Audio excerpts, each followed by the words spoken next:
નમસ્કાર મિત્રો, કેમ છો? મજામાં ને? આશા રાખું છું કે તમે, તમારો પરિવાર, તમારું મિત્ર વર્તુળ બધા કુશળ હશો, મજામાં હશો. ટીમ થિંકર વ્યૂઝ તરફથી અન્ય એક બુક રિવ્યૂ પોડકાસ્ટમાં તમારા સૌનું હાર્દિક સ્વાગત છે. મિત્રો, આજે આપણે ચર્ચા કરીશું એક અંગ્રેજી પુસ્તક essays on the Indian history, જેને લખ્યું છે વિજેન્દર શર્માએ. મિત્રો, આપણે ઘણા બધા પુસ્તકો વાંચીએ છીએ અને તે દરેકની પાછળ કદાચ આપણો હેતુ અલગ અલગ હોઈ શકે. વાંચનના બધા અનુભવો આપણને કંઈક ને કંઈક શીખવી જતા હોય છે. સાહિત્ય તમને કાલ્પનિક પાત્રોના જીવનમાં સમસ્યાઓ અને ઉકેલો વિશે વિવેકપૂર્ણ રીતે વિચારવાની મંજૂરી આપે છે કે તમને એના માટે સક્ષમ કરે છે.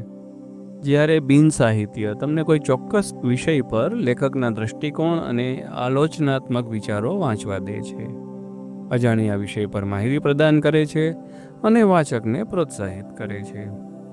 આ પ્રકારના પુસ્તકોમાં લેખકના પોતાના વિચારોનું યોગદાન અને જે અન્ય લખાણો અથવા તો તેને કરેલા વ્યક્તિગત અનુભવો અને અવલોકનો શામેલ હોઈ શકે છે. અમે વિવિધ પ્રકારના આર્કાઇવલ સ્ટડીઝ ઉપર આધારિત ભારતીય ઇતિહાસનો સારાંશ રજૂ કરતા પુસ્તકો ચેક કરતા હોઈએ છીએ અને તે દરમિયાન અમે લેખક વિજેન્દર શર્માના પુસ્તક એસેઝ ઓન ઇન્ડિયન હિસ્ટ્રી, જેની ટેગલાઇન છે history of India and everything Indian, Kindle unlimited ઓફર્સના ભાગરૂપે આ પુસ્તક વાંચવા માટે ઉપલબ્ધ હતું અને તેથી ટીમ થિંકર વ્યૂઝ વતી અમને એમ થયું કે નહીં, આ પુસ્તક તો વાંચવું જ જોઈએ. હું અમારી ટીમ વતી આ પુસ્તક વાંચવા માટે સદભાગી બન્યો અને અહીં તમારી સમક્ષ અમારા વિચારો રજૂ કરું છું. ચાલો પુસ્તકના કવર પેજ પર એક નજર નાખીએ. મિત્રો, તમે જેમ જોઈ શકો છો એમ ન્યૂનતમ અભિગમ સાથે રચાયેલા ઘેરા પૃષ્ઠભૂમિ સાથેનું આ મુખપૃષ્ઠ હમ્પી ગાયનું ચિત્ર બતાવે છે. તમને પુરાતત્વીય સ્થળો અને ગુફાઓ પર મળેલા વિવિધ પ્રતીકોની યાદ અપાવતા આ ચિત્ર દ્વારા તમને પુસ્તકની પ્રમાણિકતા પર વધારે વિશ્વાસ બેસે છે. અહીં કવર પેજ ઉપર કે મુખપૃષ્ઠ ઉપર બહુ વધારે પડતા તત્વો કે બહુ વધારે પડતા ગ્રાફિક્સનો ઉપયોગ નથી કર્યો, પરંતુ સીધી સાદી સામગ્રી સાથે આ કવર પેજને ડિઝાઇનરોએ રસપ્રદ તો અવશ્ય બનાવ્યું છે અને હું માનું છું કે આ સારા કાર્ય માટે તેઓની પ્રશંસા થવી જ જોઈએ. આ પુસ્તકની ટેગલાઇન પણ પુસ્તક વિશે વધારે માહિતી પ્રદાન કરે છે, એટલે એ રીતે જોઈએ તો આ પુસ્તકનું મુખપૃષ્ઠ સીધું, સાદું, સરળ, આકર્ષક અને અસરકારક છે. મને તો આ પુસ્તકનું કવર પેજ ગમ્યું. તમને આ પુસ્તકનું કવર પેજ કેવું લાગ્યું તેના વિશેના તમારા વિચારો નીચે કોમેન્ટ્સ દ્વારા અવશ્ય રજૂ કરો. અમને તે વાંચવું ખૂબ જ ગમશે. જેમાં પુસ્તકનું નામ બતાવે છે તેમ એ નિબંધોનો એક સંગ્રહ છે અને પુસ્તકની આ પ્રકૃતિને ધ્યાનમાં લેતા અમે વિષય વસ્તુના સંક્ષિપ્ત વર્ણનો અને અમારા વિચારોને એક જ વિભાગમાં અહીં તમારી સમક્ષ રજૂ કરીશું.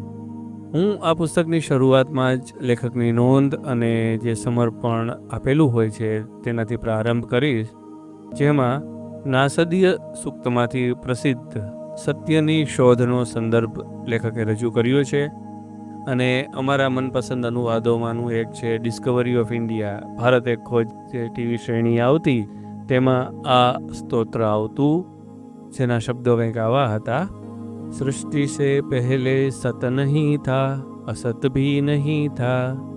ખૂબ જ સુંદર રીતે આ સ્તોત્રને ત્યાં રજૂ કરવામાં આવ્યું હતું, પરંતુ આ સ્તોત્ર કહેવા એમ માગે છે, લેખકના શબ્દોમાં કહું તો, ડુ વી નો એવરીથિંગ?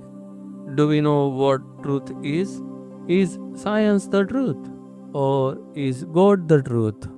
અને પછી લેખક જેમ નોંધે છે તેમ પુસ્તક ઇતિહાસ વાંચનને આનંદપ્રદ બનાવવાનો પ્રયાસ છે અને તેમ છતાં આ પુસ્તક ભારતના અધિકૃત બિન રાજકીય ઇતિહાસને રજૂ કરે છે. પ્રથમ પ્રકરણ ભારતીય ભૂમિ પરના પ્રથમ પગના નિશાનો સાથે શરૂ થાય છે, જે હિમયુગ સુધી આપણને લઈ જાય છે અને આફ્રિકાથી ભારત, અરેબિયા સુધીની માનવોની મુસાફરીને ટ્રેસ કરે છે.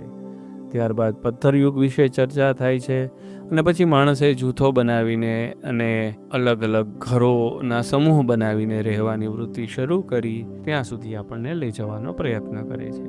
લેખક કહે છે કે the human migration was not a one-time event, and eventually such groups achieved domestication of crops and animals, ensuring food security and population growth. આ પુસ્તક નિયોલિથિક યુગ, જે લગભગ 7500 ઈસવીસન પૂર્વેથી 6000 ઈસવીસન પૂર્વે સુધી ચાલે છે, તેના વિશે ચર્ચા કરે છે. અને તેમાં મેહરગઢ અને ભીરાના સાઇટ્સ વિશે આપણને જાણકારી મળે છે. આ સાઇટ્સ કેવી રીતે શોધાય, ત્યાં કયા પ્રકારના લોકો રહેતા હતા, આ લોકો વિશે આપણને અત્યાર સુધીમાં શું જાણકારી મળી, તેના વિશે લેખક ચર્ચા કરે છે. અને ત્યાર પછી લેખક હડપ્પન સાઇટ્સની શોધ માટે થોડા પ્રકરણો સમર્પિત કરે છે. તમે ભારતભરમાં ફેલાયેલી અલગ અલગ હડપ્પન સાઇટ્સ અને સિંધુ ખીણ સંસ્કૃતિ વિશેની અન્ય રચનાઓ જોઈ હશે. આ પુસ્તક તેના ઉપર પણ એક વિહંગાવલોકન અવશ્ય કરે છે. ત્યારબાદ સિંધુ સરસ્વતી ખીણની સંસ્કૃતિની ચર્ચા અનેક પ્રકરણો દ્વારા કરવામાં આવી છે, જેમાં વિવિધ પાસાઓ જેવા કે ભૌગોલિક, રાજનીતિક પ્રસાર અને પ્રણાલીઓ, પશુપાલન, વિચરતી જાતિ તરીકે જીવવામાંથી સ્થાયી કૃષિ જીવન જીવવા તરફની રીત તરફ જવાનું, ઇજિપ્ત, બેબીલોન અને ચીનની સંસ્કૃતિઓ સાથે તુલનાત્મક વિશ્લેષણ, સિંચાઈના માધ્યમો, શહેરોની ડિઝાઇન, શહેરોનું નિર્માણ, પરિવહનની રીતો, વ્યવસાય ચલાવવાની રીતો વગેરે અનેક વિષયો લેખક આવરી લેવાનો પ્રયત્ન કરે છે. લેખક વર્ણવે છે કે સંસ્કૃતિ કેવી રીતે તેની સાથે સંકળાયેલી નદીઓ દ્વારા જાણીતી થઈ, જેણે જે તે સંસ્કૃતિને ટકાવી રાખવાનું કામ કર્યું. લેખકના શબ્દોમાં કહું તો, statistics shows that a third of the mature Harappan sites are located in the Saraswati Valley, while around 37% are located in the Indus Valley. 27% are in Gujarat, independent of either the Sindhu or Saraswati. Harappan શહેરોના આયોજન અને layout કોઈ પણ આધુનિક શહેર માટે ઈર્ષા સમાન છે.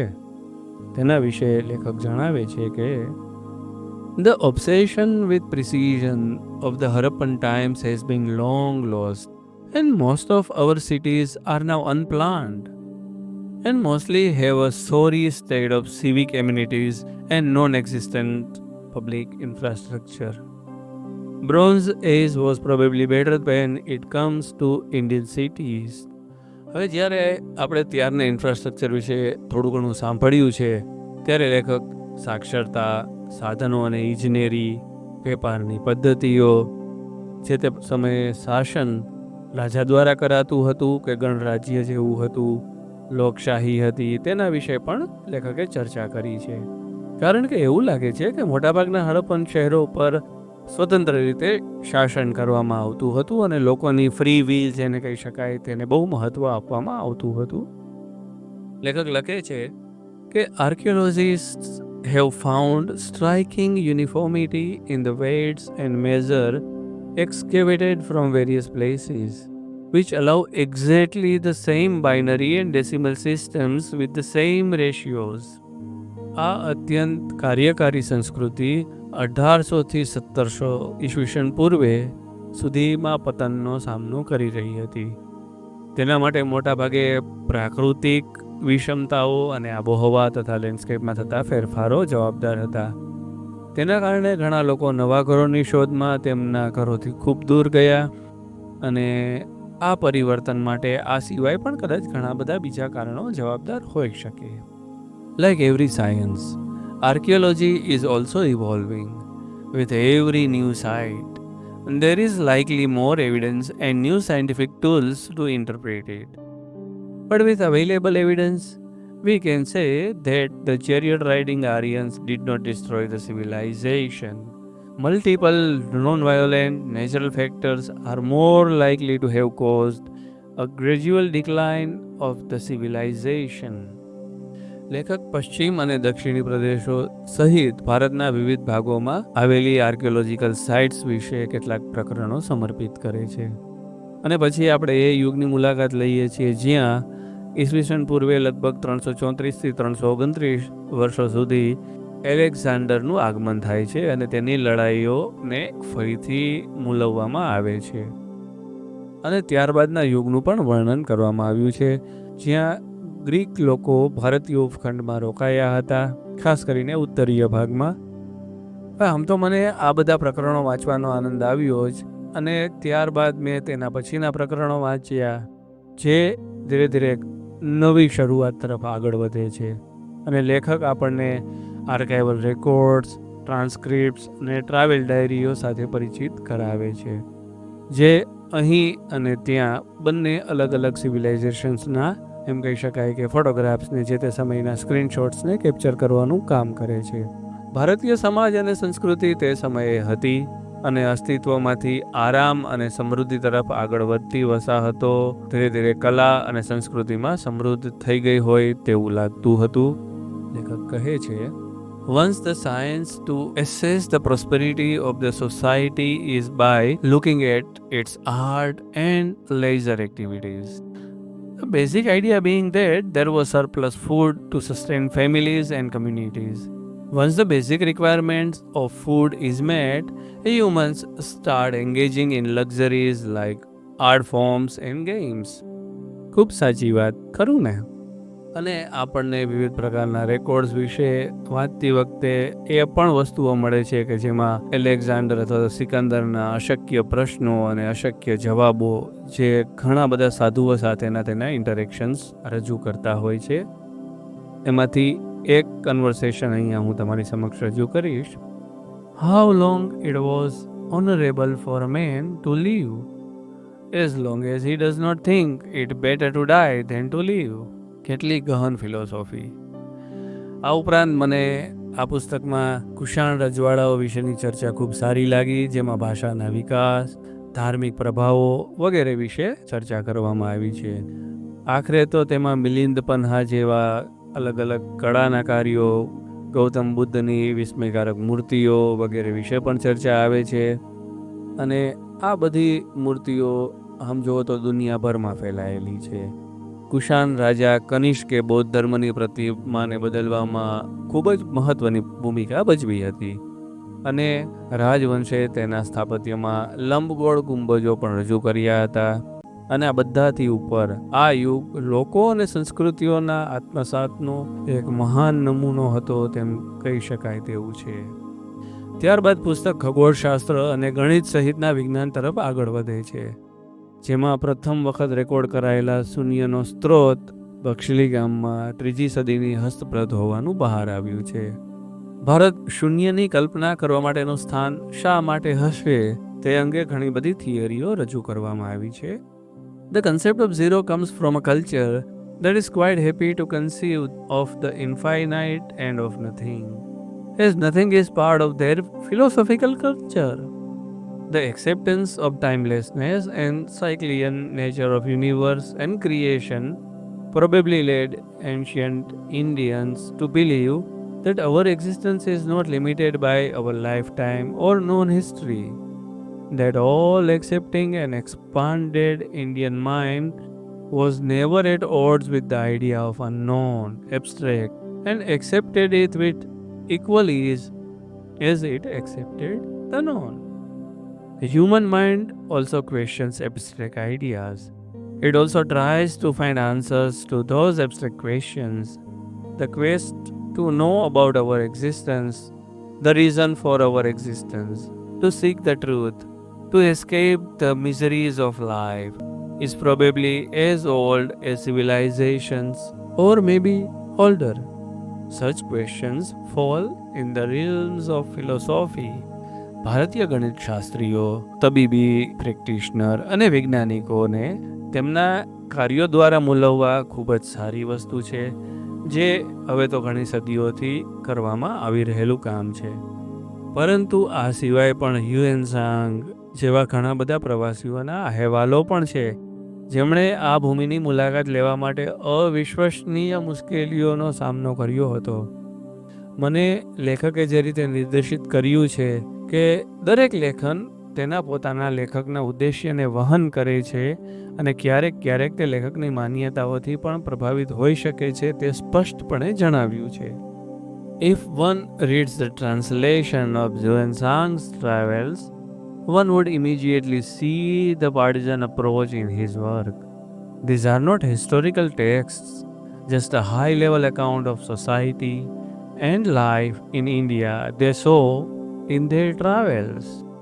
ભારતીય ઉપખંડના ઇતિહાસને ચિત્રિત કરવા માટે પુરાતત્વીય શોધો અને હયાત પ્રતિલિપિઓના વાસ્તવિક સારાંશ માટે થઈ અને આ પુસ્તક ખરેખર વાંચવા લાયક બન્યું છે.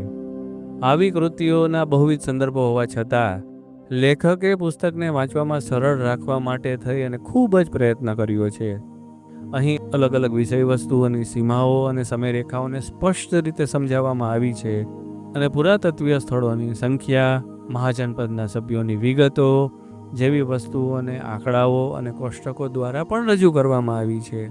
મને એ પણ ગમ્યું કે લેખકે ઉત્તરીય મેદાનોની બહારના વિસ્તારોને આવરી લેવાનો પ્રયત્ન કર્યો છે અને બતાવ્યું છે કે પુરાતત્વ સર્વેક્ષણો કેવી રીતે થાય છે અને હજી ભારતના ઘણા બધા વિસ્તારોનું વ્યાપકપણે સંશોધન કરવામાં નથી આવ્યું. જે કરીએ તો આપણને આપણા ઇતિહાસ વિશેની ખૂબ જ વધારે જાણકારી મળી શકે તેમ છે.